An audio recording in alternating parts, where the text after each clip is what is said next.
Okay, recording अब on हो चुकी है, अब हम क्लास स्टार्ट करते हैं, ठीक है। तो आज का जो कंटेंट है वो है एपी साइक्लॉइड। एपी साइक्लॉइड कब बनेगा ये पहले हम डिस्कस करते हैं। साइक्लॉइड ऑलरेडी मैंने बताया हुआ है आपको। जब कोई एक रोलिंग सर्कल किसी स्ट्रेट लाइन पे या स्ट्रेट पाथ पे ट्रेवल करता है, पूरा 360 डिग्री रेवोल्यूशन लेता है और किसी पाथ को कवर करता है, तो कोई पॉइंट पी हम क्या करते हैं, इसके सरकमफेरेंस से मार्क करते हैं। और वो पॉइंट पी किस पाथ को फॉलो करता हुआ आगे बढ़ता है, अगर उस पाथ को हम किसी कर्व से ट्रेस करें तो उस कर्व को हम साइक्लॉइड बोलते हैं, जैसा कि ऑलरेडी हम प्रीवियस क्लास में पढ़ चुके हैं। अब साइक्लॉइड के बाद जो स्पेशल कर्व है दैट इज ईपी साइक्लॉइड। अब हम बात करेंगे इस लेक्चर में ईपी साइक्लॉइड के बारे में। ईपी साइक्लॉइड होता क्या है, कब बनेगा, और इसके बाद हम एक क्वेश्चन यहाँ पे सॉल्व करेंगे। पिछले क्वेश्चन में साइक्लॉइड में जैसा आपको याद होगा एक रोलिंग सर्कल था और उसने एक स्ट्रेट लाइन पे या स्ट्रेट पाथ पे ट्रेवल किया था। यहाँ पे क्या हुआ, रोलिंग सर्कल सेम होगा, यानी कि रोलिंग ऑब्जेक्ट एक ही है, रोलिंग सर्कल सब केसेस में सेम है, मगर होगा क्या, पाथ अलग अलग होगा। पिछले बार जो साइक्लॉइड में जो पाथ था वो स्ट्रेट लाइन थी, यानी कि स्ट्रेट पाथ था, फ्लैट सरफेस थी, इस पे वो रोल कर रहा था। अब ये पाथ स्ट्रेट पाथ ना होके यहाँ पे हो जाएगा कर्व पाथ। आप कह सकते हैं कि एक सर्कल है, सपोज मैं मान के चल रहा हूं कि एक यहाँ पे मेरे पास एक सर्कल है, ठीक है, आई हैव अ सर्कल, इसका सेंटर ये है। अगर मैं कहूं कि इस सर्कल के ऊपर एक सर्कल और है, इस सर्कल के ऊपर यहाँ पे एक सर्कल और है, लाइक दिस। अब मैं आपसे कहूं कि ये जो सर्कल है this is a rolling circle, और इस बड़े सर्कल को हम कहते हैं डायरेक्टिंग सर्कल। क्या बोलते हैं इसको, इसको हम बोलते हैं रोलिंग सर्कल। मैं यहाँ पे नाम लिख देता हूं, ROLLING, रोलिंग सर्कल, CIRCLE। इसको हम बोलेंगे डायरेक्टिंग सर्कल। यहाँ लिख देता हूं मैं DIRECTING, डायरेक्टिंग सर्कल, CIRCLE। तो यहाँ पे दो सर्कल होंगे, एक होगा रोलिंग सर्कल जो रोल करेगा, एक होगा डायरेक्टिंग सर्कल जिसके ऊपर ये रोलिंग सर्कल रोल करेगा। यानी कि डायरेक्टिंग सर्कल का जो सरकमफेरेंस है वो क्या होगा, इस रोलिंग सर्कल के लिए पाथ होगा। क्या होगा, इसके लिए पाथ होगा। यानी कि ये जो रोलिंग सर्कल है ये किसके ऊपर रखा हुआ है, ये रखा हुआ है डायरेक्टिंग सर्कल के ऊपर। अब क्या होगा, ये रोलिंग सर्कल रोल करता हुआ आगे बढ़ेगा। कितना रोल करेगा कि ये पूरा 360 डिग्री घूम जाए, यानी कि इसका एक पूरा 1 कंप्लीट रेवोल्यूशन हो जाए। तो यानी कि अगर इसको एक कंप्लीट रेवोल्यूशन के लिए मुझे इसको घुमाना है, यानी कि पूरा 360 डिग्री इसको घुमाना है, तो क्या होगा, जैसे जैसे ये घूमता जाएगा, रोटेट होता जाएगा, वैसे वैसे ये अपनी पोजीशन को बदलता जाएगा। ये अपनी इस इनिशियल पोजीशन से होता हुआ यहाँ कहीं पे आएगा आफ्टर 1 कंप्लीट रेवोल्यूशन, यानी कि पूरा 360 डिग्री जब ये घूम जाएगा, तब इसकी लगभग लगभग आप कह सकते हो कि यहाँ पर इसकी ये फाइनल पोजीशन हो जाएगी।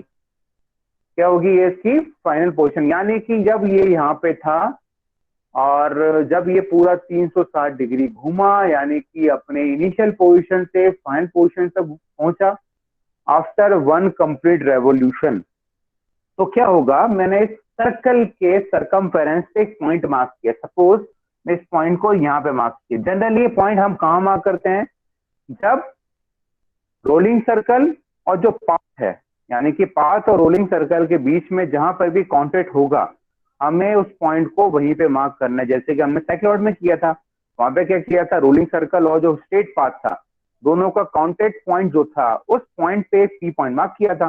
सिमिलर उसी वे में मैंने क्या किया, यहाँ पे रोलिंग सर्कल और डायरेक्टिंग सर्कल जिस पॉइंट पे कांटेक्ट पे है उस पॉइंट को मैंने पी मार्क कर दिया, यानी कि पी नेमिंग मैंने इसको दी।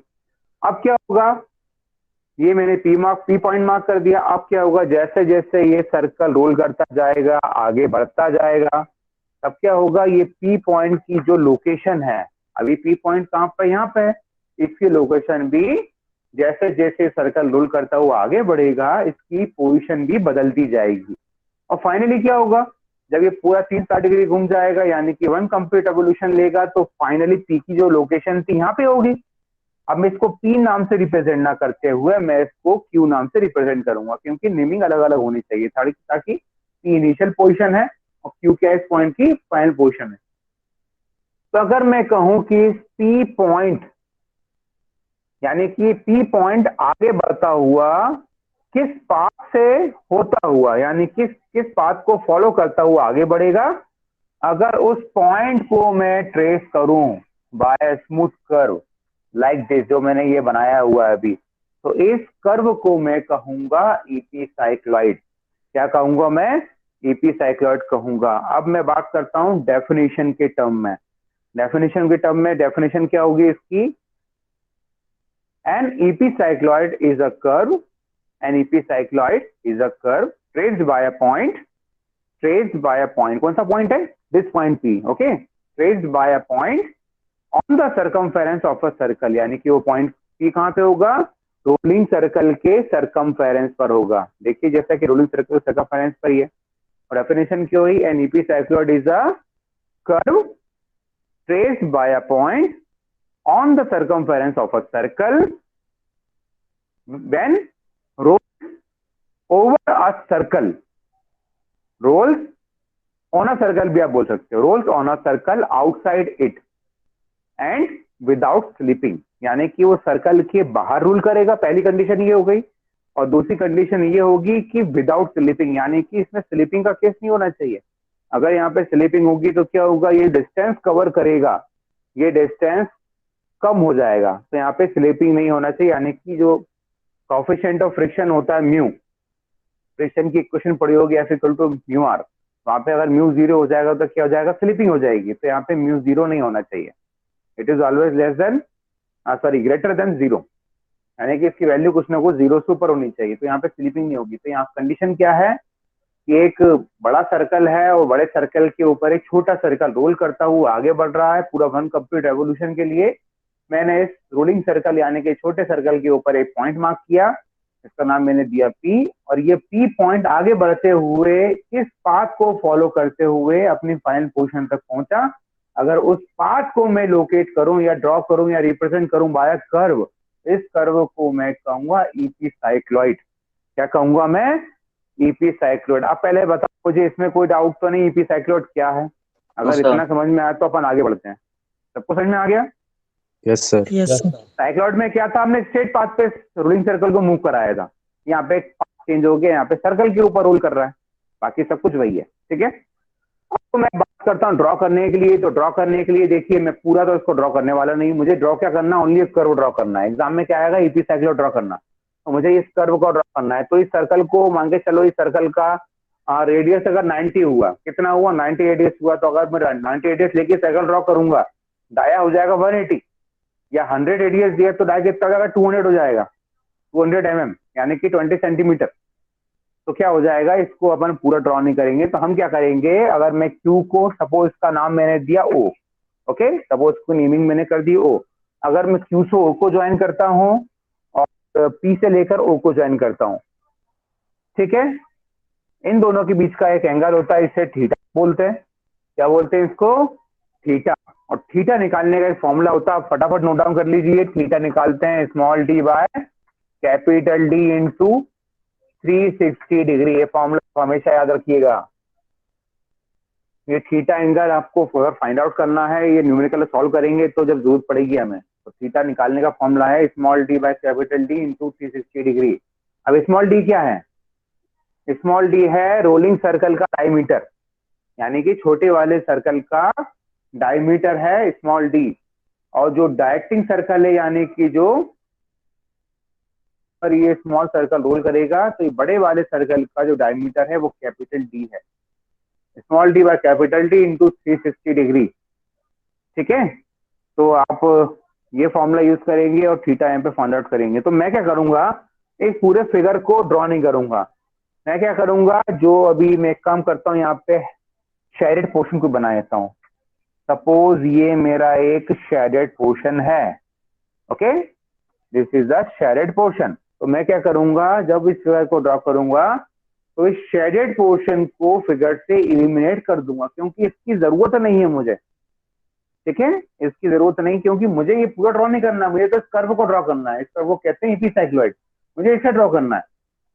तो मैं इतने पोर्शन को, यानी कि डायरेक्टिंग सर्कल के इतने पोर्शन को मैं शीट पर ड्रॉ ही नहीं करूंगा, क्योंकि इसकी जरूरत नहीं, क्योंकि स्पेस घेरेगा शीट का स्पेस खराब करेगा। तो अपन क्या करेंगे, इसको ड्रॉ करेंगे, कर्व को ड्रॉ करेंगे और इतने पोर्शन को ड्रॉ करेंगे, इससे हमारा पूरा काम हो जाएगा। तो जो मैंने शेडेड पोर्शन ड्रॉ किया है सर्कल का, उस पोर्शन को हमें ड्रॉ करने की जरूरत बिल्कुल भी नहीं है। अच्छा, यहाँ तक किसी को डाउट तो नहीं है, पहले बताओ मुझे। नो भाई सर। यहाँ तक क्लियर है तो नो पहले सर। चलते हैं क्वेश्चन। कोई डाउट तो नहीं है? No sir. नो सर, कोई नहीं। अब समझ में आ गया ना आपको? मैं ये शेडेड वाला पोर्शन ड्रॉ नहीं करूंगा, मैं क्या करूंगा, सीधी एक यहाँ लाइन लूंगा, इसे कहेंगे रेफरेंस लाइन। अब सीधे यहाँ पे इस लाइन पे ओ पॉइंट मार्क करूंगा, यहाँ से 2 लाइन ड्रॉ करूंगा और पूरा कंस्ट्रक्शन स्टार्ट कर दूंगा। ऐसे में ड्रॉ करूंगा इसको, ताकि ये इसका शीट का मेरा खराब ना हो। ठीक है, जितनी जरूरत है फिगर में उतना ही हम पोर्शन ड्रॉ करेंगे। चलो मैं इसको रख कर दूंगी बोर्ड वर्क को। यस चलो यस चलो सर। ठीक है, अब सीधे करेंगे हम क्वेश्चन, है ना, क्योंकि क्वेश्चन थोड़ा सा लेंदी है और इसमें स्टेप्स काफी ज्यादा है। तो फटाफट हम क्वेश्चन नोट डाउन करते हैं और इस क्वेश्चन को हम सॉल्व करेंगे।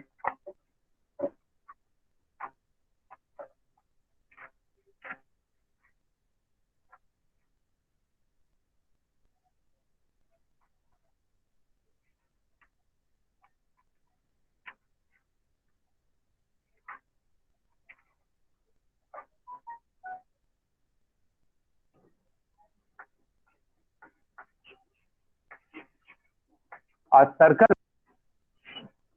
50 mm diameter,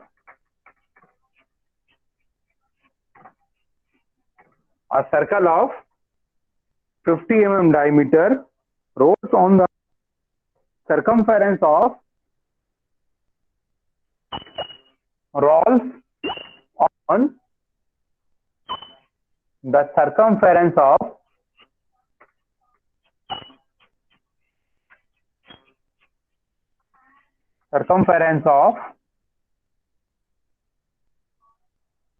another circle of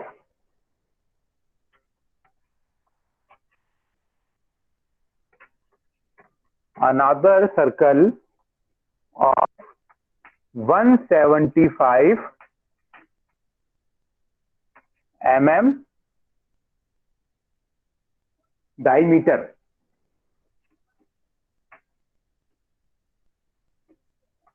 and outside it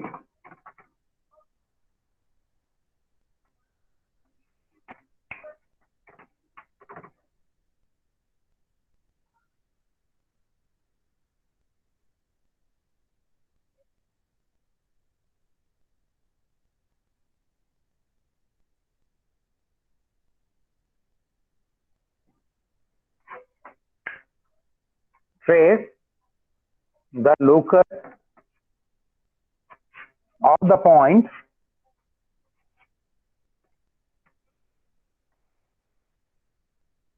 trace the locus of the point on the circumference of rolling circle on the circumference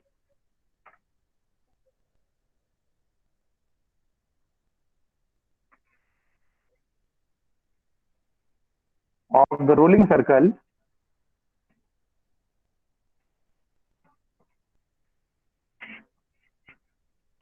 for one complete revolution.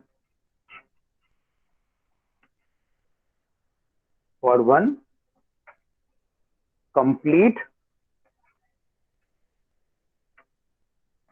revolution.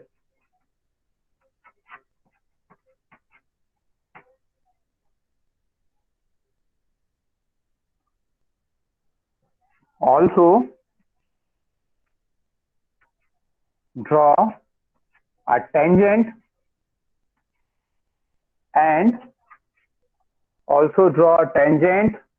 and a normal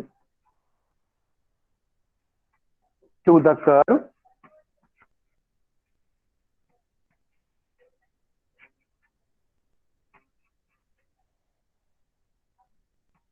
at any suitable distance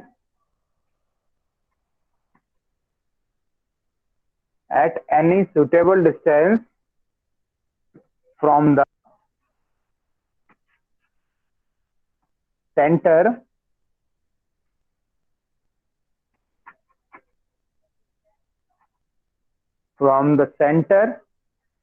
of the directing circle.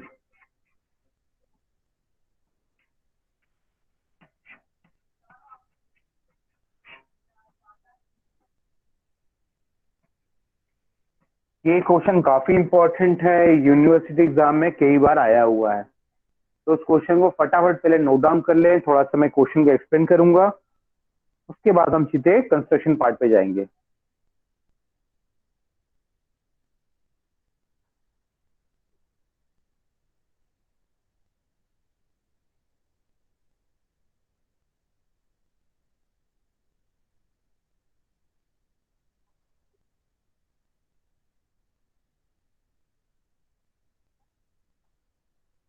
हम note down कर लिया इस question को? Yes sir. जी sir. चलो question discuss करते हैं पहले। क्वेश्चन में अभी नहीं कर, हाँ कर लीजिए, नोट डाउन कर लीजिए। क्वेश्चन में जो डेटा दिया हुआ है वो दिया हुआ है a circle of 50 mm diameter rolls on the circumference of another circle, यानी कि सर्कल है जिसका डायमीटर 50 mm है, वो किसी दूसरे सर्कल के सर्कमफेरेंस के ऊपर रोल कर रहा है, और उस सर्कल का डायमीटर है वो 175 mm है, यानी कि 175 mm जो है डायमीटर है उस सर्कल का, जो सर्कल डायरेक्टिंग सर्कल है, और एक रोलिंग सर्कल है जो रोल कर रहा है डायरेक्टिंग सर्कल के ऊपर, उसका डायमीटर 50 mm है। एंड आउटसाइड इट, ये बहुत इंपॉर्टेंट है, एंड आउटसाइड इट। तो आप समझ जाएंगे इस क्वेश्चन में पहले चीज, कहीं पे भी मेंशन नहीं है कि हमें ईपी साइक्लॉइड ड्रॉ करना है। कहीं लिखा है वर्ड ईपी साइक्लॉइड? इस पूरे क्वेश्चन में कहीं पे भी लिखा नहीं है कि हमें ईपी साइक्लॉइड ड्रॉ करना है, मगर आपको डेटा एक बार पढ़ना है क्वेश्चन का, उससे आपको आइडेंटिफाई करना है कि मुझे कौन सा स्पेशल कर्व ड्रॉ करना है, साइक्लॉइड, ईपी साइक्लॉइड, हाइपरसाइक्लॉइड। तो ऑलरेडी मैंने अभी थोड़ी देर एक्सप्लेन किया था कि बड़े वाले सर्कल के ऊपर, यानी कि आउटसाइड, उसके सर्कल के आउटसाइड रोलिंग सर्कल रोल करता है, तो इसीलिए क्या होगा, यहाँ पे लिखा हुआ क्वेश्चन में आउटसाइड इट। तो ये तो कंटेंट है क्वेश्चन का, आउटसाइड इट, इस पे थोड़ा सा आपको ध्यान देना है, और इसको पढ़ने के बाद आप समझ जाएंगे कि मुझे यहाँ पे क्या ड्रॉ करना है, ईपी साइक्लॉइड ही ड्रॉ करना है। बाकी दूसरा कर्व आप ड्रॉ करेंगे, you will get 0 marks. Question में क्या बोला है कि रोलिंग सर्कल किसी डायरेक्टिंग सर्कल के बाहर रोल कर रहा है, आउटसाइड इट लिखा हुआ है, तो वो कंडीशन कब होगी, ईपी साइक्लॉइड में। अगर इस क्वेश्चन को मैं जरा सा चेंज कर दूं, आउटसाइड की जगह लिख दूं इनसाइड इट, और क्वेश्चन पूरा का पूरा एज इट इज रहने दूं, तो ये क्या हो जाएगा, ये बनेगा हाइपोसाइक्लॉइड। क्या बनेगा, हाइपोसाइक्लॉइड। बस इस क्वेश्चन में जरा सी चीज चेंज करनी, मुझे क्या चेंज करना है, आउटसाइड इट की जगह इनसाइड इट करना है। तो सर्कल के अंदर अगर रोल करेगा तो हो जाएगा हाइपोसाइक्लॉइड, और सर्कल के बाहर रोल करेगा तो हो जाएगा ईपी साइक्लॉइड। तो क्वेश्चन पढ़ के ये टर्म आपको पढ़ना है क्वेश्चन में से, और समझ जाएंगे कि मुझे ईपी साइक्लॉइड ड्रॉ करना है।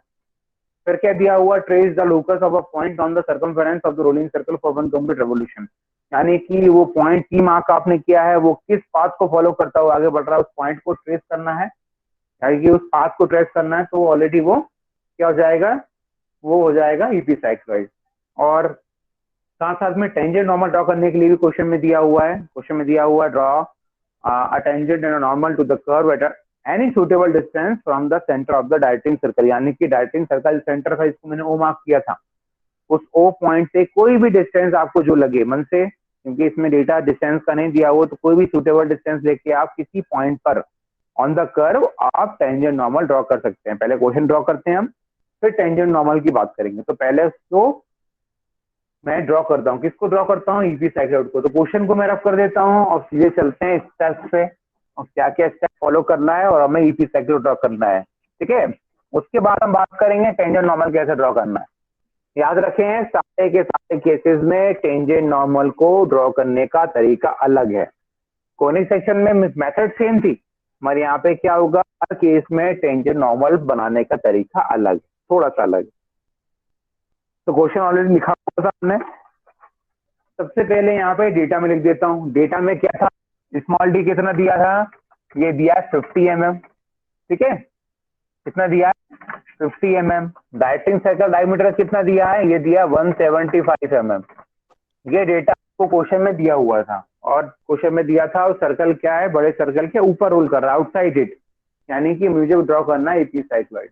एपिसाइक्लॉइड ड्रॉ करने के लिए सबसे पहले मैं क्या करूंगा, जितना भी पोर्शन ड्रॉ करूंगा वो लाइट ड्रॉ करूंगा, क्योंकि मुझे टेंजेंट, नॉर्मल और एपिसाइक्लॉइडल कर्व इन तीनों को ही डार्क बनाना है, यानी कि अभी मुझे डार्क पेंसिल को टच भी नहीं करना है। तो 2H या 3H पेंसिल जो भी आप यूज कर रहे हैं उस पेंसिल से मुझे कंस्ट्रक्शन पूरा पार्ट करना है। ठीक है, तो सबसे पहले क्या करूंगा, मैं एक यहाँ पे लाइन ड्रॉ करूंगा, जैसे बताया था ना फिगर में मैंने आपको, एक लाइन ड्रॉ करूंगा, एक स्ट्रेट लाइन होगी और ये अपनी मार्जिन के पैरेलल होनी चाहिए। डॉक्टर से ड्रॉ करेंगे इसको, और वहां पे मैं इस लाइन पे कहीं पर भी जहां मेरी इच्छा हो वहां पे क्या करूंगा, एक पॉइंट मार्क करूंगा और इसको नाम दूंगा ओ।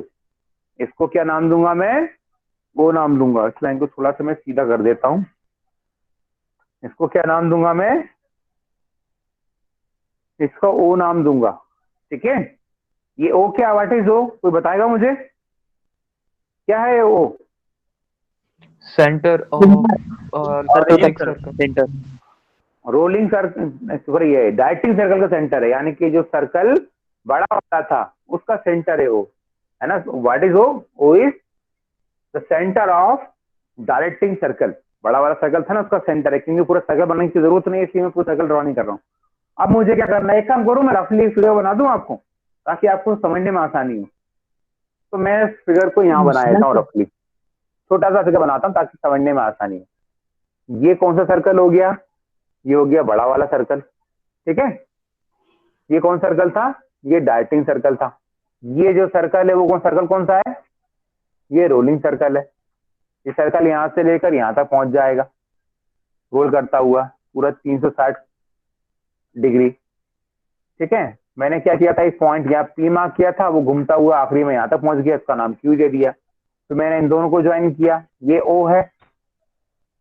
ठीक है, और मैंने ये पोर्शन है जो मैंने आपको बताया हैशिंग करके, या इसको मैं शेडेड कर देता हूं। तो ये जो पोर्शन है इसको मैं ड्रॉ नहीं कर रहा हूं। तो मैंने क्या किया, यहां से लेकर यहां तक लाइन ड्रॉ कर ली। ठीक है, और कर्व क्या, कर्व लगभग यहां से लेकर ड्रॉ होगा तो लगभग ऐसा कर्व मेरा बनेगा फाइनली। ठीक है, तो ये जो लाइन है, ये लाइन कौन सी है, ये लाइन ये है, और ये पॉइंट ओ मैंने इसको मार्क कर दिया। ये ओ क्या है, डायरेक्टिंग सर्कल का सेंटर है। ठीक है, अब मुझे क्या करना है, सबसे पहले मुझे ये थीटा एंगल निकालना है। ये कौन सा एंगल है, थीटा, जो थोड़ी देर पहले बताया था मैंने आपको, ये वही थीटा एंगल है। तो थीटा एंगल मुझे फाइंड आउट करना है। तो थीटा एंगल कैसे निकालेंगे, फॉर्मूला बताया था मैंने आपको, मैंने क्या फॉर्मूला था थीटा का, theta is equal to small D by capital D into 360 degree. ये फॉर्मूला बिल्कुल याद कर लें। तो क्या हो जाएगा, स्मॉल डी कितना है 50, कैपिटल डी कितना है 175 इंटू 360 डिग्री। ये मेरे हिसाब से आएगा 103 डिग्री। कितना आएगा, ये 130 डिग्री आएगा। कितना आएगा, 103 डिग्री। ठीक है, सॉल्व करो, कितना आपको चेक कर लो, मैं भी चेक कर लेता हूँ मैं नोट्स में। सर 102.5। हाँ, तो रफली 103 मान लो उसको, राउंड फिगर में ले लो 103 डिग्री। ठीक है, यस सर। 102 पॉइंट कुछ आ रहा है, तो राउंड फिगर में अप्रोक्सीमेटली आप ले लो 103 डिग्री। यहाँ तक किसी को डाउट तो नहीं है? No sir. No sir. तो मतलब मुझे ये थीटा एंगल कितना लेना है, 103 डिग्री लेना है। कुछ एंगल ये, थोड़ा सा एंगल ये भी है, कुछ ये भी कुछ एंगल, ये भी कुछ एंगल है ना दोनों तरफ। अगर मुझे थीटा एंगल बिल्कुल बीच में लेना है, ये दो लाइन जो है ऐसी जाएंगी ऐसी, अगर बिल्कुल बीच में लेना है तो ये दोनों एंगल मुझे निकालने होंगे। तो मैं क्या करूंगा, मुझे पता है स्ट्रेट लाइन जो है इसका कितना एंगल होता है, 180 एंगल 180 डिग्री होता है ना। अगर मैं कहूँ इसमें से थीटा माइनस कर दूं, यानी कि minus theta, that is 103 degree, तो कितना निकल के आएगा, ये आ जाएगा मेरे हिसाब से 77 डिग्री। कितना आएगा ये? 77 डिग्री आएगा। अभी 77 Yes, डिग्री sir. है क्या? 77 डिग्री मतलब ये एंगल थीटा हटा दिए मैंने 180 में से, ये एंगल और ये एंगल, ये दोनों एंगल मिला के जो एंगल आ रहा है वो कितना है? 77 डिग्री है। अगर मैं कहूं ये एंगल निकालना है तो ये दोनों एंगल आपस में क्या है? सर हाफ ये कर दोनों देंगे बराबर है। 38.5। हाँ हाँ, ये दोनों एंगल आपस में बराबर है, ठीक है, क्योंकि फिगर क्या साइमेट्रिकल है, फिगर क्या है? साइमेट्रिकल है, ठीक है। तो इसका मतलब ये एंगल क्या आपस में बराबर है। तो क्या करेंगे यहाँ पे हम 77 डिग्री डिवाइड बाय 2 कर दें, दो से कर लें इसके, तो कितना आएगा ये? 70 यानी कि 35, 36, 38.5। 38.5 30, हाँ बिल्कुल सही। कितना आएगा? 38.5। कितना आएगा ये? 38.5। तो ये भी 38.5 हुआ, ये भी 38.5 हुआ। तो मैं क्या करूंगा? थीटा एंगल ड्रॉ नहीं करूंगा, मैं लाइन ड्रॉ करूंगा 38.5 पे इस तरफ और एक लाइन ड्रॉ करूंगा 38.5 इस तरफ। तो ऑटोमेटिकली थीटा मेरा कितना आ जाएगा? जितना वहां पे कैलकुलेशन किया है 103 डिग्री, ठीक है। तो मैं क्या करूंगा? यहां से एक लाइन ड्रॉ करूंगा। अच्छा, इस लाइन की लेंथ क्या होगी? कौन बताएगा मुझे? इस लाइन की लंबाई कितनी होगी?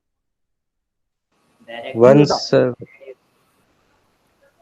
Sir, 175 175 divide by 2। 170/2 very good very good. 175 ध्यान रखिए, वो डायमीटर है, रेडियस नहीं है ये। और यहाँ पे क्या है? रेडियस है। रेडियस मतलब हिंदी में त्रिज्या है ना, ये रेडियस है। तो डायमीटर को डिवाइड कर दें, यानी कि 87.5। 175 डिवाइड बाय 2, तो ये निकल जाएगा रेडियस, 87.5 mm यानी कैपिटल आर निकलेगा। कितना कैपिटल आर? कितना मुझे? 87.2। हाँ 87.2। 87.5। 5 सर। 5 आएगा ना? 5 सर। 87.5 mm कितना आएगा? 87.5। डायरेक्टिंग सर्कल का रेडियस 87.5 आएगा। तो यानी कि ये जो लेंथ होगी इस लाइन की और इस लाइन की जो लेंथ होगी वो कितनी होगी? 87.5 होगी। यानी कि यहां से एक लाइन ड्रॉ करूंगा, कितने एंगल पे ड्रॉ करूंगा? 38.5 पे। कितने पे ड्रॉ करूंगा? 38.5 पे ड्रॉ करूंगा, ठीक है। और लंबाई कितनी होगी इसकी? इसकी लंबाई होगी 87.5 mm, यानी कि सेंटीमीटर की बात करें तो 8.7 सेंटीमीटर।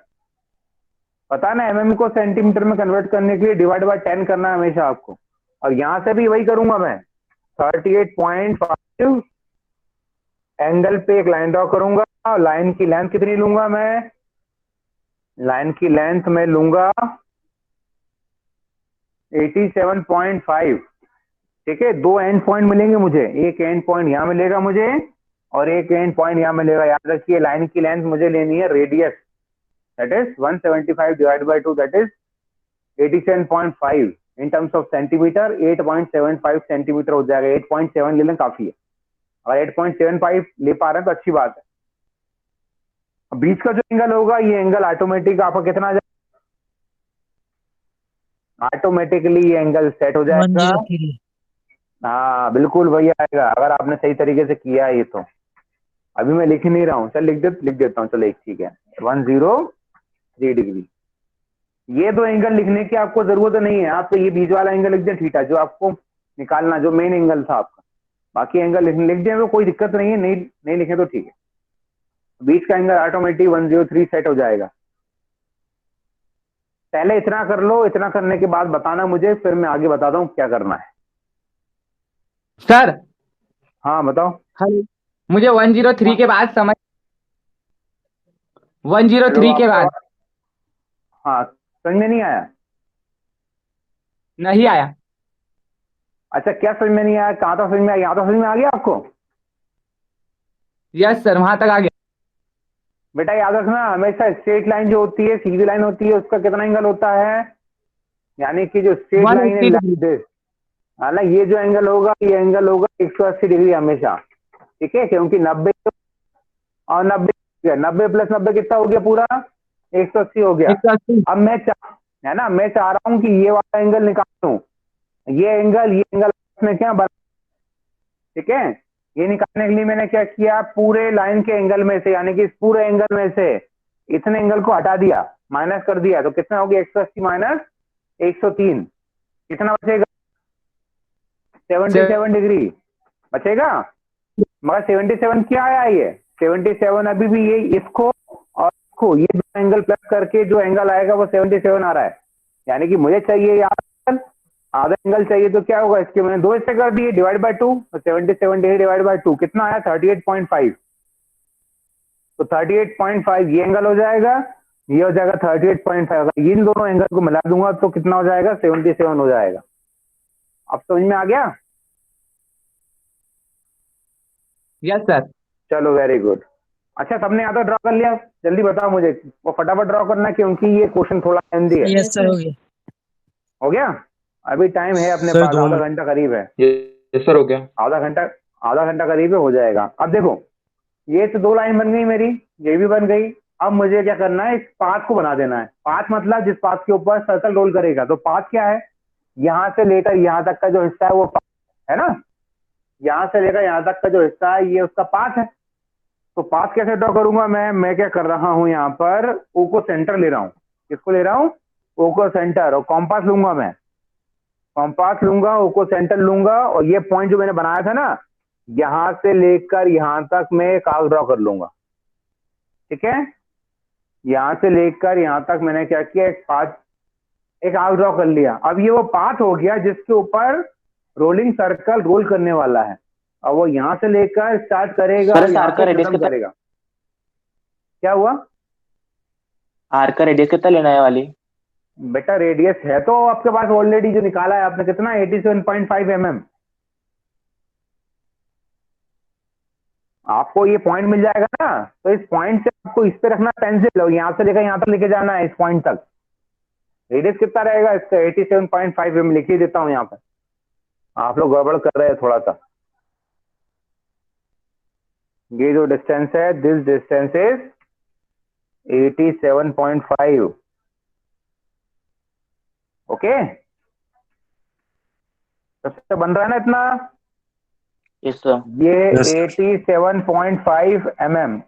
याद रखें mm भले मत लिखिए, mm लिखना जरूरी नहीं है, यहाँ पे 87.5 लिख दें, मगर ये डायमेंशन mm वाला होना चाहिए। ऐसा नहीं है कि स्केल में आप 8.75 ले रहे हो तो यहाँ 8.75 लिखो, गलत हो जाएगा। डायमेंशन यहाँ पे mm वाला लिखना है आपको हमेशा। तो ये था 87.5, एक तरफ लिख दिया तो एक तरफ लिखने की जरूरत नहीं है। ठीक है, इस तरफ लिख दिया तो उस तरफ लिखने की जरूरत नहीं है। सबको क्लियर इतना? यस सबको सर। क्लियर है?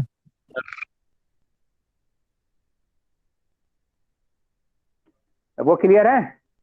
ये मैंने पाथ को ड्रॉ कर लिया है। अब पाथ को ड्रॉ कर लिया तो अब क्या बचा है, सर्कल को ड्रॉ करना। कौन सा सर्कल है ये, रोलिंग सर्कल जो रोल करेगा। उस सर्कल को ड्रॉ करने के लिए इस पॉइंट पे जाना है, और इस पॉइंट से जो लाइन है ना, ये वाली, ये जो लाइन ड्रॉ की थी मैंने, इस लाइन से मुझे उसी लाइन को आगे बढ़ाना है। उसी लाइन को मुझे क्या करना है, आगे बढ़ा देना है। कितना बढ़ाना है इसको, इस सर्कल के डायमीटर के बराबर। डायमीटर कितना है इसका 50 के 50 mm, 50 mm यानी कि 5 सेंटीमीटर। तो यहां से कितना जाना है मुझे, 50 mm जाना है। कितना जाना है 50 mm के बराबर। इस लाइन पे ही जाना है, इस लाइन को आगे बढ़ा देना है मुझे, आगे एक्सटेंड करना है। इस पॉइंट से इस पॉइंट तक की दूरी कितनी है 50 mm। और जैसे ही ये लाइन ड्रॉ कर लें तो इसका मिड पॉइंट निकाल लें, यानी कि इस लाइन का सेंटर निकाल लें। कितने पे होगा 25 पे होगा, चाहे यहां से आप जाओ चाहे यहां से आप जाओ। तो इसका मिड पॉइंट जो मिलेगा वो 25 mm पे आपको मिलेगा। ठीक है, सबसे बन जाएगा इतना।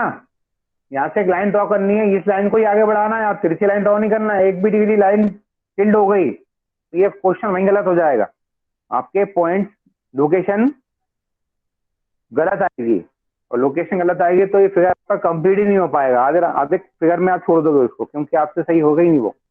याद रखें, फिगर बिल्कुल एग्जैक्टली मेजर करके बनाना है, अंदाजे से रफली कुछ नहीं बनाना, हर चीज कैलकुलेटेड है। ठीक है, कैलकुलेशन के हिसाब से चलना है हमें। तो ये लाइन ड्रॉ कर ली मैंने, इसका डायमीटर के बराबर, इसका सेंटर निकाल लिया, यानी कि 25, चाहे यहाँ से लो चाहे यहाँ से लो।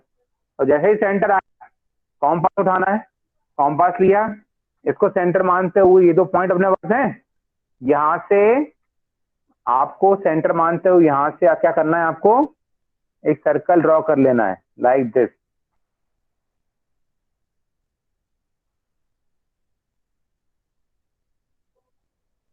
Okay, you have to draw circle.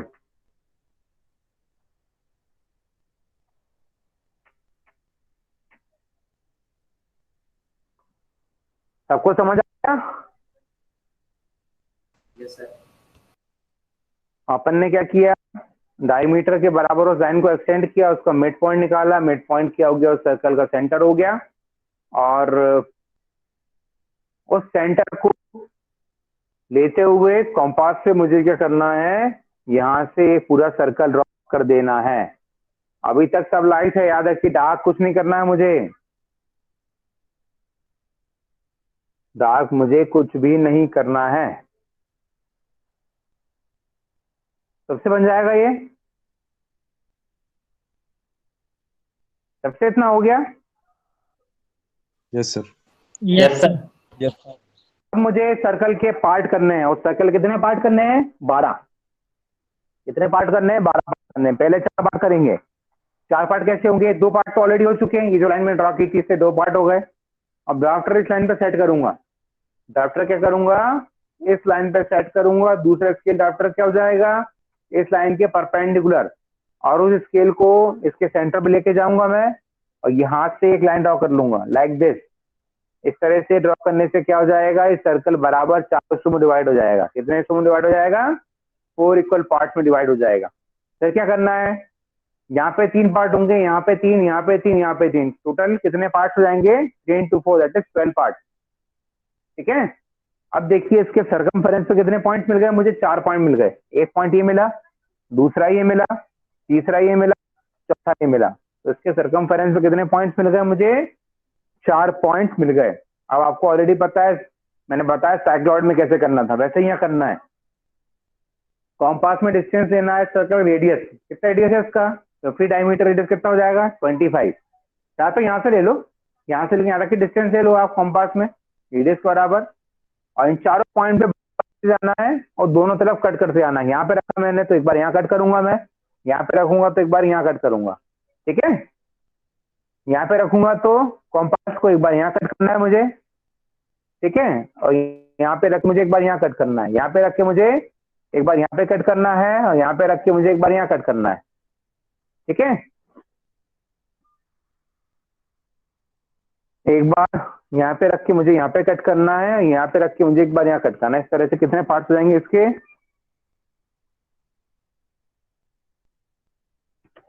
Hello, हाँ सर, मैं Yes, sir. ऑलरेडी लगाता हूँ मेरे क्लास में।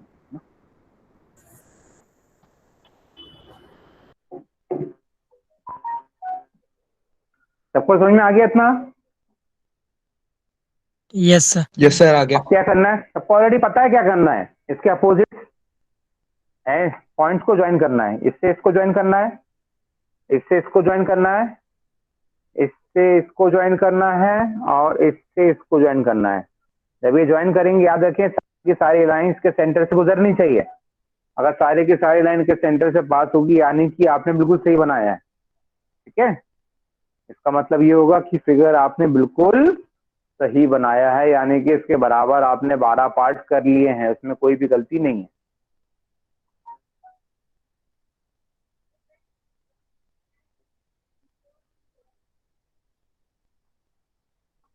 सबको समझ में आ गया?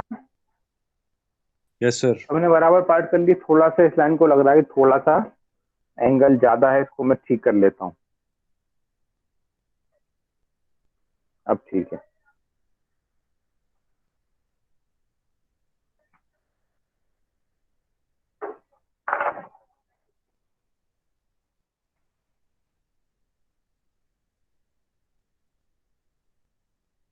सबका हो गया ना यहाँ तक?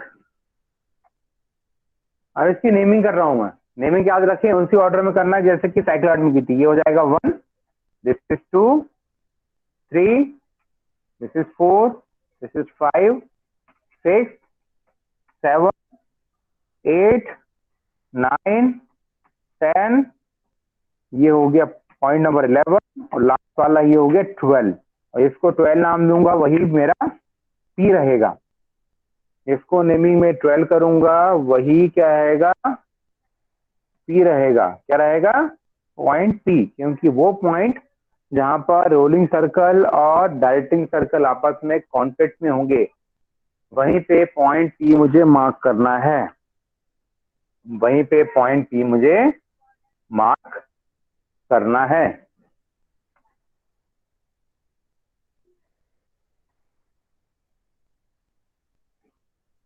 सबका यहाँ तक हो गया? पहले बताओ मुझे फटाफट।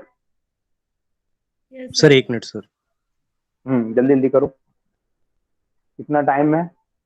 15 मिनट है, हो जाएगा। 15 से 20 मिनट, 20 मिनट लगेंगे मुझे। अगर आप सही स्पीड चलेंगे तो 20 मिनट में हो जाएगा।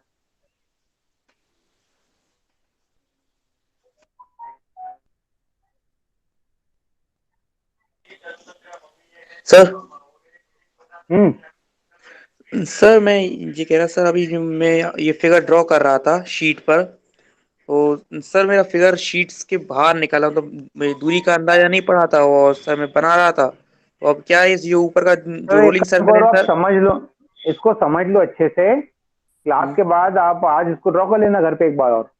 नहीं ठीक है, सर, फिर अपन अंदाजा कैसे लगाएंगे सर कि कितनी शीट्स, कितनी एरिया कवर करते हुए अपन बनाना है, या शीट में कैसा छोड़ना है? वो तो ये देख लो कि ये 90 mm ये हो गया, 50 mm ये हो गया, 3-4 mm और छोड़ दो। इस तरह से आप ड्रॉ कर लो उसको। नीचे कुछ इसका हिस्सा बनेगा ही नहीं, कुछ भी नीचे का स्पेस बिल्कुल नीचे से स्टार्ट करो, उसको ड्रॉ करना बच जाएगा। आपने अगर A2 साइज ये A3 लिया होता शायद हो सकता है बन जाता, कोई दिक्कत नहीं। एक बार फिर ड्रॉ कर लेना क्लास होने के बाद, अच्छे से ओके सर। प्रैक्टिस भी हो जाएगी। ठीक है, ओके सर। सबका यहाँ तक हो गया ना? Yes sir. Yes sir. चलो फटाफट क्या करना है, देखो यहाँ से लाइन कितने में ड्रॉ की थी अपन ने, 2.5 मीटर के बराबर की थी, 50 mm। यहाँ से भी ऐसे ही करना है, यहाँ से भी 2.5 मीटर के बराबर 50 mm की लाइन ड्रॉ करनी है। कितनी ड्रॉ करनी है? 50 mm। तो यहाँ से एक लाइन ड्रॉ करनी है, यहाँ से यहाँ तक। इस लाइन को आगे बढ़ाना है, मतलब ठीक है, कितना आगे बढ़ाना है इसको, 50 mm के बराबर। ठीक है, यहाँ से कितना आगे बढ़ाना है, इस लाइन को आगे बढ़ाना है, ऐसा नहीं करना है लाइन यहाँ से लेकर थोड़ा टिल्ट कर दो आप, बिल्कुल सीधे यहाँ से इस लाइन को आगे बढ़ाना है, वहीं से कंटिन्यू करते हुए। कितना लेना है यहाँ से, 50 mm लेना है। कितना लेना है, 50 यानी कि सर्कल के डायमीटर के बराबर। ठीक है, अब क्या करना है, मुझे इस ओ को लेना सेंटर और हाथ में लेना है कॉम्पास। क्या लेना है, कॉम्पास लेना है, ओ को सेंटर लेना है। अब बारी बारी से सारे आर्क्स ड्रॉ करने हैं। अब सारे आर्क्स कैसे ड्रॉ करेंगे,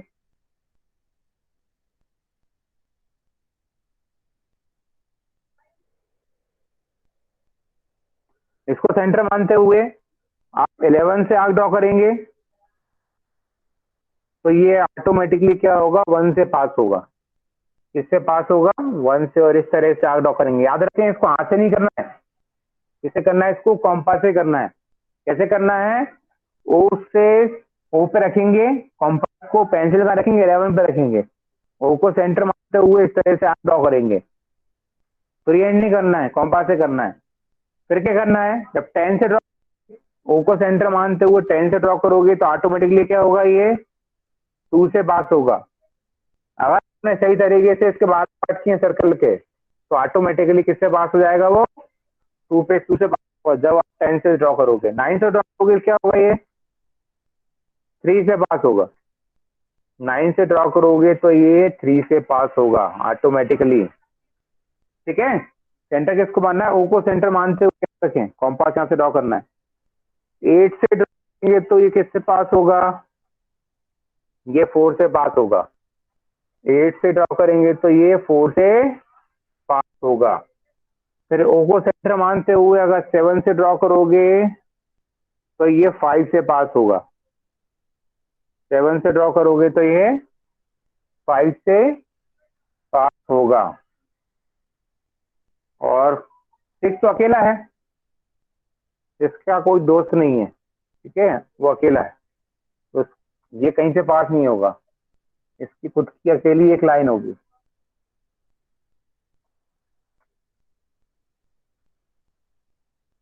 इस तरह से बना लो, पहले सारे आर्क्स ड्रॉ कर लो। ये सारे आर्क्स के बन जाएंगे तो फिर हम कटिंग का पार्ट करते हैं, है ना। कट करके सारे पॉइंट्स मार्क करेंगे और फिर हम ईपी साइक्लोइड बना लेंगे। This is point 1। सबको समझ में तो आ रहा है ना, पहले बताओ मुझे। यस यस सर आ रहा सर। है। यस बहुत सर। इजी है, थोड़ा सा लेंदी है मगर इजी बहुत है, बिल्कुल बच्चों वाला खेल है। आप आराम से इसे बना लेंगे। सारे सारे ड्रॉ कर लो और जैसे ड्रॉ हो जाए मुझे बता देना, ठीक है। अगली स्टेप फॉलो करते हैं फिर, क्योंकि इसके बाद हमें टेंजेंट नॉर्मल भी ड्रॉ करना है। सर इस साइड सर्किल ड्रॉ नहीं करना है। हाँ बना लो, ठीक है, कोई जरूरत नहीं बनाने की। सर्कल तो यहाँ यहाँ पे ड्रॉ कर लो, इस जगह। वो तो समझाने के लिए बताया मैंने, ठीक है। वहां पे ड्रॉ करने की कोई जरूरत नहीं है, ठीक है। बस यहाँ पे आप ड्रॉ कर लो। वैसे ही साइक्लॉइड में एक तरफ सर्कल ड्रॉ कर लो, दूसरी तरफ बनाने की जरूरत नहीं है आपको।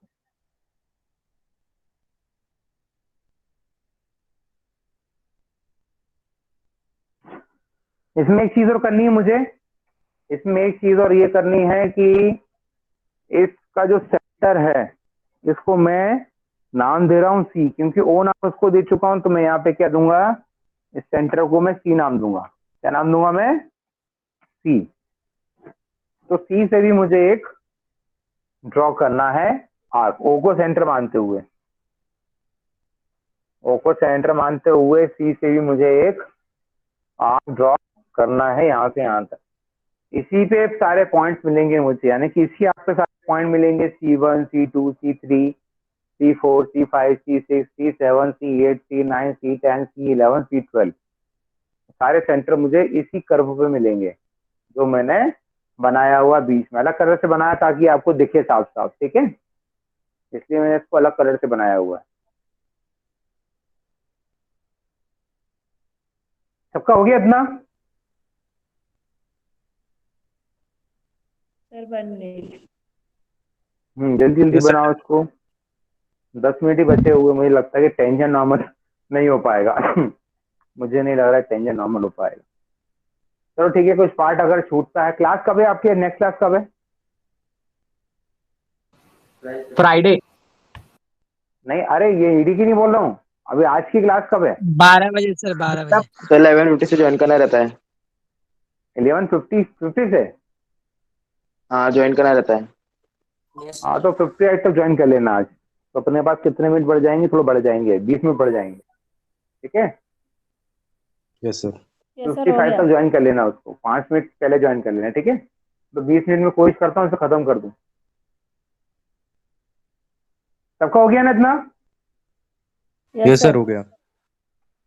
अब मुझे क्या करना है, एक लंबा काम थोड़ा सा बचा हुआ है अभी अपना।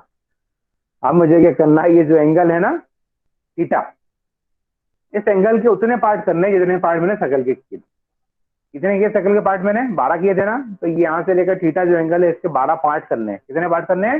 12। और आपने देखा एंगल बाइसेक्ट करना आपको आता है ना। सपोज ये एंगल है, दिस इज एंगल, है ना। सपोज ये एंगल है 30 डिग्री। कितना ये 30 डिग्री। इसे बाइसेक्ट करूंगा तो क्या हो जाएगा, बराबर दोस्तों में ब्रेक हो जाएगा एंगल। कैसे करना है, इस तरह से पहले एक आर्क ड्रॉ करते हैं। एक पॉइंट आपको यहाँ मिलता है और एक पॉइंट आपको यहाँ मिलता है, ठीक है। आप इस पॉइंट को सेंटर लेते हुए कोई भी डिस्टेंस आप ले सकते हो, इसको सेंटर लेते हुए इस पे कॉम्पास रखना है और यहाँ एक आर्क ड्रॉ करना है लाइक दिस। इसको सेंटर मानते हुए डिस्टेंस सेम होनी चाहिए, जो डिस्टेंस आपने यहाँ से ली है वो सेम डिस्टेंस यहाँ से लेना है। तो यहाँ सेंटर मानते हुए एक आर्क ड्रॉ करोगे लाइक दिस। दोनों के इंटरसेक्शन में पॉइंट मिलेगा, वहां से आप क्या करोगे, इस पॉइंट को ज्वाइन करोगे तो ये एंगल आपस में बराबर हो जाएंगे 15-15 डिग्री के। कितने हो जाएंगे? 15-15 डिग्री। इस मेथड को कहते हैं एंगल बाइसेक्टिंग। क्या बोलते हैं इसको? एंगल बाइसेक्टिंग, यानी किसी एंगल को बाइसेक्ट करना। तो वही तरीका हम यहाँ यूज करने वाले हैं। सबसे पहले इस तरह से बाइसेक्ट करेंगे, इसको 2 हिस्सों में डिवाइड करेंगे, ठीक है। कितने हिस्सों में डिवाइड करेंगे इसको? 2 हिस्सों में डिवाइड करेंगे। तो इसको एक काम करता हूं मैं, ऑलरेडी ये 2 पॉइंट है ना अपने पास, एक पॉइंट ये है और एक पॉइंट ये है, इसी पे कॉम्पास लेता हूं मैं। ऑलरेडी ये रख के एक आर्क बना मैंने ये था ऑलरेडी यहीं से बनाया गया था, कभी याद रखिएगा। एंगल को रिप्रेजेंट करने के लिए जब डायमेंशनिंग करते हैं तो हाथ से नहीं करना है, हमेशा कॉम्पास से करना है। अगर यहाँ का एंगल आप शो करना चाहते हो तो कैसे करना है, हाथ से ड्रॉ नहीं करना है इस आर्क को। कैसे ड्रॉ करोगे, by the help of compass. इसको सेंटर मानते एक आर्क ड्रॉ करोगे, फिर यहाँ पे 2 एरोस बनाओगे। डायमेंशनिंग का तरीका यही है, सही। तो एक पॉइंट ही आया, एक पॉइंट ही आया, तो मैंने क्या किया, इसको सेंटर लिया, एक आर्क मैंने यहाँ ड्रॉ किया, इसको सेंटर लिया, एक आर्क मैंने लगभग लगभग यहाँ ड्रॉ किया। ठीक है, अब दोनों का इंटरसेक्शन कहाँ पे आया, यहाँ पे आया। तो मैंने क्या किया, इसको इससे ज्वाइन किया और एक लाइन आगे बढ़ा दी मैंने, लाइक दिस। ठीक है, हो सकता है तो टेढ़ी आ रही हो क्योंकि बोर्ड के पास से एग्जैक्ट दिखता नहीं है सही। ठीक है, लगभग लगभग ठीक ही आ रही है। सबको समझ में आ गया कैसे बाइसेट किया इसको मैंने, ये तरीका बताया था मैंने आपको यहीं पे थोड़ी देर पहले। एक आर्क ड्रॉ करना है, फिर डिस्टेंस लेना है, इसको सेंटर मानते हुए एक आर्क यहाँ ड्रॉ करना है, और सेम डिस्टेंस लेते हुए इसको सेंटर मानते हुए यहाँ ड्रॉ करना है। दोनों आर्क जहाँ पे मिलेंगे पॉइंट मार्क कर लें, उस पॉइंट से इसको ज्वाइन कर दें हुक को, और इस यहाँ से एक लाइन ड्रॉ कर लें। तो ये 2 एंगल हो गए, ये और ये दोनों एंगल आपस में एग्जैक्टली बराबर होंगे। अब क्या करना है मुझे, सर हाँ सर ये जो कंपास का डिस्टेंस है वो ओ से वो पॉइंट तक का है ना? नहीं, उससे मतलब नहीं, कॉम ये डिस्टेंस है, ये यहाँ से ये एक आंख लगाना है और उसी डिस्टेंस को लेके यहाँ पे रखना है, एक आंख लगाना है। ठीक है, उससे कोई लेने देना नहीं है आज का। मगर जैसे ये पॉइंट आ जाएगा, इसको ओ से ज्वाइन करना है, लाइन को थोड़ा सा आगे बढ़ा देना आप। इस तरह से ये जो एंगल था पूरा 103 डिग्री का बराबर दोस्तों में डिवाइड हो जाएगा, 51.5 डिग्री हो जाएगा। ठीक है, ओके सर। बराबर 2 गए ना। अब इसके भी 2 करेंगे और इसके भी 2 करेंगे। अब इसको 2 कैसे करेंगे, एक पॉइंट ये हो गया और एक पॉइंट ये हो गया, एक पॉइंट यहाँ पे ये हो गया, एक पॉइंट यहाँ पे ये हो गया। ठीक है, इन्हीं पॉइंट्स को लेंगे। तो एक बार कॉम्पास लिया, इस पे रखा मैंने, एक आंख मैंने यहाँ पे लगा लाइक दिस, इसको सेंटर लेते हुए एक आंख मैंने यहाँ लगाया, एक पॉइंट मुझे ये मिला। सिमिलरली इसको सेंटर लेते हुए एक आंख में यहाँ ड्रॉ करूंगा, इसको सेंटर लेते हुए एक आंख में यहाँ ड्रॉ करूंगा, दोनों के इंटरसेक्शन पे एक पॉइंट मुझे यहाँ मिलेगा। मैं क्या करूंगा, इस पॉइंट को इससे ज्वाइन करूंगा, सिमिलर इस पॉइंट को इससे ज्वाइन करूंगा, उस लाइन को थोड़ा सा आगे बढ़ा दूंगा लाइक दिस। सबको क्लियर है, सबसे हो जाएगा ना? Yes sir. तो कितने हिस्से हो गए इसके, 4 बराबर हिस्से हो गए, 1 2 3 4, ये चारों आपस में बराबर हैं। चारों आपस में कैसे हैं, बिल्कुल बराबर हैं। अब क्या करना है, यहाँ 3 पार्ट करने हैं, यहाँ 3 यहाँ 3 यहाँ 3, तो 3 4 कितने हो गए, 12 बराबर 12 हिस्से हो जाएंगे। सर मगर यहाँ पे 22, हाँ बोलो। सर ये बाइसेक्ट वाला पार्ट समझ नहीं आ रहा सर। बाइसेट वाला पार्ट इसमें कुछ भी नहीं है बेटा। बाइसेट आपने ज्योमेट्री में किया होगा, 5वीं 6वीं क्लास में किया होगा, ये तो आपने वही सीख लेते हैं अपन एंगल कैसे बाइसेट करते हैं। ये तरीका आपको बताया भी था यहाँ पे मैंने, अभी यहाँ पे भी मैंने रिपीट किया था आपको अभी, और सर एक बार 3 और जगह बता बताया। दीजिए आर्क वाला सर, ये आर्क जैसे लिया था ये वाला एक बार और बता अरे दीजिए। देखो बेटा, आप क्या करोगे, सही फॉर एग्जाम्पल ये एंगल है, ठीक है ना, इसको 200 ब्रेक करना है मुझे, तो पहले इसको सेंटर मानते हुए एक आंख लगा लो, यहाँ से यहाँ लगा लिया आपने, इसको सेंटर मानते यहाँ से यहाँ एक आंख लगा लिया आपने, फिर एक पॉइंट आपको यहाँ मिलेगा, एक यहाँ मिलेगा लाइन पे आपको। एक बार इसको सेंटर मानना है, एक आंख यहाँ ड्रॉ करना है, इसको सेंटर मानते हुए एक आंख यहाँ ड्रॉ करना है। ये दोनों आंख जहाँ पे मिलेंगे पॉइंट मार्क कर लो, इसको इससे ज्वाइन कर दो और इस लाइन को थोड़ा सा आगे बढ़ा दो। ये होगा, ये दोनों एंगल आप क्या हो जाएंगे, आपस में बराबर हो जाएंगे। ठीक है, यही मेथड मैंने यहाँ पे यूज किया है। पहले पहले ये ड्रॉ किया, फिर इतने हिस्से को यहाँ पे ब्रेक कर लिया, इतने हिस्से को यहाँ पे 2 पार्ट में ब्रेक कर लिया। अब यहाँ पे 3 पार्ट करने, यहाँ पे 3 यहाँ पे 3 यहाँ पे 3, क्योंकि बाइसेट वाला तरीका ये हमेशा क्या करता है, बराबर 200 में डिवाइड करता है। तो यहाँ पे 3 पार्ट चाहिए, तो 3 पार्ट तो यहाँ पे होंगे नहीं, 3 पार्ट यहाँ पे होंगे नहीं, तो यहाँ पे ऐसा कोई तरीका नहीं है कि यहाँ से बराबर 3 हिस्से कर लूं। तो क्या करूंगा, मैं एक काम करता हूँ, यहाँ पे एक आंख लगा लेता हूँ, इसको सेंटर मानते हुए यहाँ से यहाँ तक ये पूरा एक आंख लगा लेता हूँ। ठीक है, मैंने क्या किया, इसको ऊपर सेंटर लेते हुए कंपास से यहाँ से लेकर यहाँ तक एक आंख लगा दिया। चाहो तो इतने हिस्से को मिटा देता हूँ, इतने हिस्से को जरूरत नहीं है इसकी। अगर बना भी रहे तो कोई दिक्कत नहीं है, अगर ये लाइन रहेगी तो, क्योंकि लाइन वैसे ही फाइनली ऊपर लेके मुझे जानी है, फिलहाल में आप कंफ्यूज नहीं है, इसलिए मैंने मिटा दिया उनको। ठीक है, इनको मैंने रब कर दिया। ठीक है, अब अगर मैं कहूं उसके 3 पार्ट करने हैं तो कोई तरीका नहीं है, वी हैव नो मेथड। अब तो मेथड नहीं है, करना तो है, तो कैसे करेंगे? हिट एंड ट्रायल मेथड से, उसे बोलते हैं हिट एंड ट्रायल मेथड, यानी कि तुक्का। यानी कि रफली हम मार्क करेंगे इसके 3 पॉइंट, तो मैं रफली मार्क कर देता हूँ, एक पॉइंट यहाँ मार्क कर देता हूँ, एक यहाँ मार्क कर देता हूँ। तो ये कितने पार्ट हो गए? 1 2 3। सिमिलरली मैंने एक अंदाजे से एक पॉइंट यहाँ मार्क किया, एक पॉइंट यहाँ मार्क किया। सिमिलर एक पॉइंट मैंने यहाँ मार्क किया, एक यहाँ मार्क कर दिया, एक यहाँ पे किया और एक यहाँ पे मार्क कर दिया।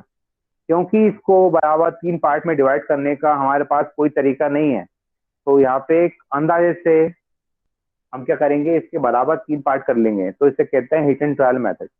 तो कितने पार्ट हो गए इसके? 12।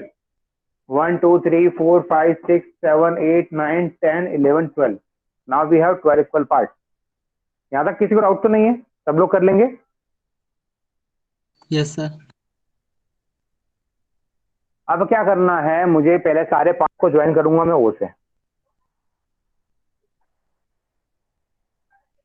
पहले क्या कर रहा हूं मैं, सारे पॉइंट को, सारे पार्ट को ओ से ज्वाइन कर रहा हूं। आप चाहें तो डायरेक्टली कर सकते हैं, इसे ओ से ज्वाइन करें और सीधे इसको ले आए ऊपर। कहां तक लेके आना है इसको? थोड़ी सी लाइट ठीक हो गई है। इसको लेके आना है सेंटर वाले आर्क तक, यानी कि जो सी से जो आर्क ड्रॉ किया है ना, उस आर्क तक लेके आना है। तो एक पॉइंट मुझे यहां मिलेगा। अब इससे आगे बढ़ाते हुए कहां लेके आऊंगा मैं? इसी लाइन को आगे बढ़ाते हुए सेंटर वाले आर्क तक। ठीक है, तो इस तरह से एक पॉइंट मुझे मिलेगा, इसको भी लेके आना है सेंटर वाले आर्क तक, इसे भी लेके आना है, यानी कि जितने भी पॉइंट्स हैं सबको सेंटर वाले आर्क तक मुझे लेके आना है।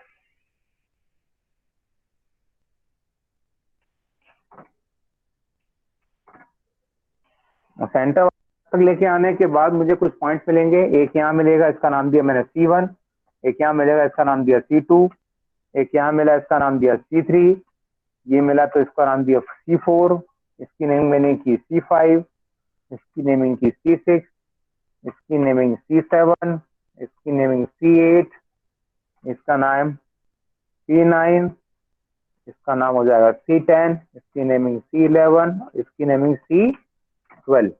तो यही पॉइंट मेरा कौन सा हो जाएगा? नहीं, ये पॉइंट नहीं होगा, ये पॉइंट Q होगा। ये वाला कौन सा पॉइंट होगा? Q। तो क्या करना है, करने हैं थीटा एंगल के, और जैसे 12 पार्ट हो जाएं वहां से 12 लाइन जाएंगी ऊपर। कितनी लाइन जाएंगी?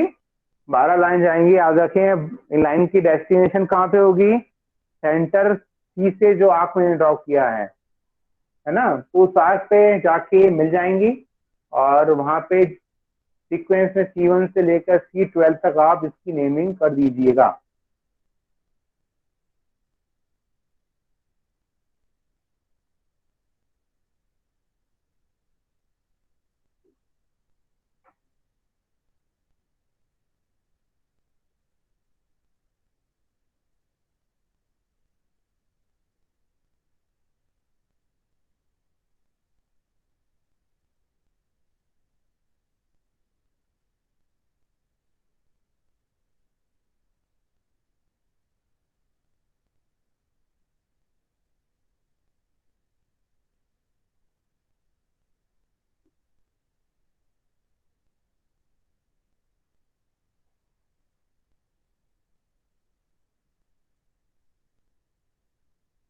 सबको यहाँ समझ में आ गया? सबने यहाँ तक कर लिया? यस सर, हो गया। वीडियो क्वालिटी ठीक है? Yes sir. यस सर, ठीक है। Yes sir. अच्छा। चलो फटाफट, 5 मिनट बचा है, इसको कर ले। टेंजेंट नॉर्मल बाद में ही करेंगे अपन हम, ठीक है, क्योंकि इसमें हो नहीं पाएगा टेंजेंट नॉर्मल। देखो क्या करना है, नेक्स्ट स्टेप मुझे फॉलो करना है। इसके लिए मैं ग्रीन कलर की चॉक ले रहा हूँ, ठीक है। अभी C1 से लेकर C12 तक क्या है? This all are 12 centres. कितने सेंटर है ये? 12 centre. This all are 12 centres. 12 centre मेरे पास अवेलेबल है। अब क्या करना है मुझे, कॉम्पास लेना है, कॉम्पास में डिस्टेंस लेना है रेडियस ऑफ रोलिंग सर्कल, यानी कि रोलिंग सर्कल का क्या लेना है मुझे, रेडियस लेना है। कितना लेना है, रेडियस। मैंने इसका रेडियस लिया और बारी बारी से सारे सेंटर पे कॉम्पास को रखना है, बारी बारी से सारे सेंटर यानी कि C1 C2 C3 सारे सेंटर पे मुझे कॉम्पास को रखना है और कट करना है। कट करने में 12 पॉइंट मिलेंगे, इन 12 पॉइंट को ज्वाइन कर देंगे, अपना ईपी साइक्लोइड बन जाएगा। कैसे करना देखिए, डिस्टेंस कॉम्पास में लेना है रोलिंग सर्कल का रेडियस लिया, रेडियस मैंने कितना रेडियस है इसका 25, कॉम्पास में कितना डिस्टेंस थी 25 लिया, C1 पे रखा। ये कौन सा पॉइंट है, दिस इज C1, C1 पे रखना है क्योंकि नाम क्या है इसका C1, तो 1 पे रखना है, यानी कि C1 पे रखना है। तो C1 क्या है, इट इज सेंटर नंबर 1। अगर सेंटर नंबर 1 को सेंटर लेते हुए कट करना चाहते हो तो लाइन नंबर 1, यहाँ लाइन नहीं है, यहाँ पे क्या आर्क है, तो आर्क नंबर 1 को कट करना। आर्क नंबर 1 कहाँ है, दिस इज आर्क नंबर 1। तो ये लगभग लगभग कट करेंगे तो यहाँ कट करेगा, कहाँ कट करेगा, यहाँ पर। कैसे कट करना है, रेडियस लिया इसका, C1 पे रखा क्योंकि सेंटर नंबर 1 है, तो यानी कि आर्क नंबर 1 को कट करना है, यानी कि जिस नंबर के सेंटर पे आप कॉम्पास रखोगे उस नंबर के आर्क को आपको कट करना है। C1 पे रखा, आर्क नंबर 1 कौन सा है, देखो ये जो आर्क है ऊपर वाला, जस्ट C के ऊपर वाला, ये कौन कौन सा आर्क है, ये 11 का और 1 का है, दोनों का कॉमन आर्क है। तो 1 का ये था, तो C1 पे रखते हुए मैंने 1 का एरो कट किया, तो यहाँ कहीं कट करेगा, एक पॉइंट मुझे यहाँ मिल जाएगा। फिर उसी डिस्टेंस को लेते हुए यानी कि इसका रेडियस लेते हुए C2 पे रखना है इस बार कॉम्पास को, क्योंकि सेंटर नंबर 2 पे रखा है, तो सेकेंड नंबर का जो आर्क हुआ कहाँ पे है, 10 और 2, 10 और 2 ये दोनों का आर्क कॉमन है, उसको रखते हुए यहाँ पे कट करूंगा, तो लगभग ये यहाँ पे कट करेगा। ठीक है, ये C3 पे रखना है मुझे, C3 को सेंटर मानते हुए आर्क नंबर 3 कौन सा है, ये 9 और 3 वाला आर्क ये है, यहाँ पे कट होगा, तो लगभग ये यहाँ पे कट होगा, समथिंग हियर। C4 पर रखना है मुझे, डिस्टेंस अगेन सेम, डिस्टेंस हमें सेम लेना है, कितना लेना है मुझे, रेडियस 25। 4 नंबर का आर्क कौन सा है, 8 और 4 का आर्क कॉमन है, यानी कि C4 पे रखते हुए 8 और 4 के आर्क कट करोगे तो लगभग ही यहाँ कहीं कट करेगा इस आर्क को। ठीक है, C5 पे रखते हुए 5 नंबर का आर्क कौन सा है, 7 और 5 का कॉमन है, ये वाला है, तो इसको रखते हुए आप कट करोगे तो यहाँ कहीं कट होगा। C6 पे रखते हुए 6 वाला आर्क कौन सा है, 6 वाला ये सबसे ऊपर वाला, ये कट करोगे तो क्या दोनों डिस्टेंस सेम है, तो ये कट नहीं करेगा, यहाँ पे टच करेगा लाइक टेंजेंट। ठीक है ना, यहाँ पे टच करेगा, ये कट नहीं करेगा। इस C7 पे रखना है, रेडियस क्या है 25, 7 नंबर का कौन सा हो गया, यही वाला हो गया, 7 और 4 का दोनों का एक ही था, इस सेकेंड नंबर वाला, तो यहाँ पे रखते हुए कट करेंगे तो यहाँ पे कट होगा। इस तरह से 8 पे कट करेंगे, यहाँ कट करोगे, 8 पे रखते हुए C9 पे रखते हुए यहाँ कट करोगे, C10 पे रखते हुए यहाँ पे कट करोगे, C11 पे रखते हुए यहाँ, और C12 पे रखते हुए कट करोगे तो यहाँ पे ही कट होगा। C12 पे रख के 12 वाला कट करो, 12 वाला कौन सा है, ये 12 वाला सबसे नीचे वाला है, मैंने ड्रॉ किया था ना, वही 12 वाला है, तो यहाँ पे कट होगा ये। इस तरह से इतने सारे पॉइंट्स आपको मिलेंगे। ठीक है, अब ये थोड़ा बहुत हो सकता है ऊपर नीचे हो जाए, तो शायद यहाँ पे कहीं कट होना चाहिए। आपके पॉइंट की लोकेशन सही होगी, मेरी रफली है क्योंकि मैंने मेजरमेंट से इसको ड्रॉ नहीं किया है। सबको समझ में आ गया कट कैसे करना है इसको, हमेशा रेडियस Yes, लेना sir. है इसको, Yes, sir. और जिस नाम के सेंटर पे रखोगे, C1 पे रखोगे तो C1 पे रख के आर्क नंबर 1 को कट करना है, C2 पे रख के आर्क नंबर 2 कट करना है, C3 पे रख के आर्क नंबर 3 कट करना है, C4 पे रख के आर्क नंबर 4 कट करना है। इस तरह से करते जाइए, कब तक करना है, C12 तक। आप कर देंगे, आपको 12 पॉइंट मिलेंगे इन सारे आर्क पे। तो पी से स्टार्ट करना है, पी से स्टार्ट करते हुए इन सारे आर्क को, ये सारे पॉइंट्स मैंने मार्क किए ना कट करने के बाद, इन सब में ज्वाइन कर देना है स्मूथ कर्व से। तो आप ज्वाइन करेंगे तो कर्व जनरेट होगा, है ना, क्या कर्व जनरेट होगा। ये कर्व कौन सा है, ये है, ये कौन सा कर्व है? ये जो मैंने अभी यहाँ पे बना के दिखाया आपको, तो इस कर्व को कहेंगे ईपी साइक्लॉइड। अब मैं पहले देखता हूँ टाइम कितना बचा है। टाइम बचा हो तो टेंजेंट नॉर्मल करते हैं, ठीक है। फिर आपका क्लास है तो मैं आपको डिस्टर्ब भी नहीं करना चाहता, इतना बना लीजिए। टेंजेंट नॉर्मल अपन बाद में देखते हैं, ठीक है। Okay sir. अपन टेंजेंट नॉर्मल बाद में देखेंगे, पहले कर्व ड्रॉ करना सीख लो, क्योंकि मैंने पहले ही बताया था ये क्वेश्चन थोड़ा लेंथी है, ठीक है।